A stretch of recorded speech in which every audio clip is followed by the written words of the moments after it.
Hindi lang basta observer, kundi may konkretong papel ang France sa isang aktibidad ng balikatan exercises kanina.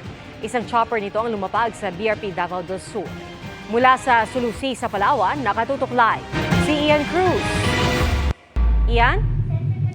Yes, Pia, nagpapatuloy nga ang multilateral maritime exercise ng balikatan dito sa Sulusi sa Palawan. At sa mga susunod na araw ay inaasahang dadako naman ito doon sa West Philippine Sea. Mula sa BRP Ramon Alcaraz, lumipad at lumapag ang Augusta Westland Chopper ng Philippine Navy sa sinasakyan naming BRP Davao del Sur. Simulation ito pagsasanay sa dapat itong gawin kung may casualty o sugatan na kailangang ilikas. Ang ganitong cross-deck landing, bahagi pa rin ng Balikatan Exercise 2024 dito sa Northeast Palawan sa Sulusi.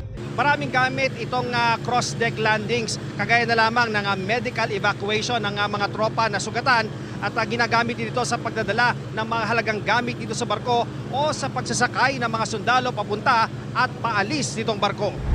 May simulation din na ang senaryo mula sa ibang barko, inilipad naman sa aming barko ang isang sundalo para sa medical evacuation. Sa unang pagkakataon, ang Airbus helicopter naman mula sa French frigate na Vendémiaire nag-touch and go sa BRP Davao del Sur. Pagsasana ito sa pagtanggap ng air assets mula sa ating mga kaalyado. Kailangan mahasa yung ating flight deck crew and ating helicopter control officer. At the same time, yung bridge natin for the synchronized movement ng aircraft at the same time ng ating barko. Nakiisa rin sa cross-deck landing ang LSD Harper's Ferry ng Amerika, kung saan naglanding rin ang ating helicopter, pati ng air asset ng France. Para naman masanay sa replenishment at sea o RAS, isang umaandar na barko ang kunwari dinalhan ng supply gaya ng pagkain, tubig at krudo ng isa pang barko ng Navy. Pwede rin kaya ito para mas sumagal pa sa laot ang mga nagpapatrolyang floating assets ng Pilipinas? Kakayanin po, but this requires training. Mula rito sa Sulusi ay lilipat ang pagsasanay sa West Philippine Sea. Isa sa gagawin sa labas ng 12 nautical miles na territorial waters ng bansa ang maritime search and rescue. How to help yung mga nangangailangan, especially at sea.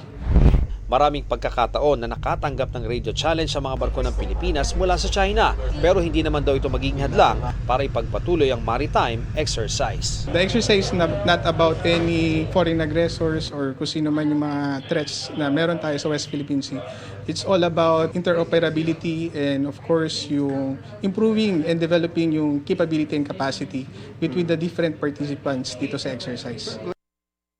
Pia, tila patikim pa lamang yung cross-deck landings na yan kanina, sapagkat inaasang bukas ay magpapatuloy pa yung pag-iensayo sa kasanayan na yan. Yan muna ang latest mula rito sa Sulusi sa Palawan. Balik sa iyo, Pia.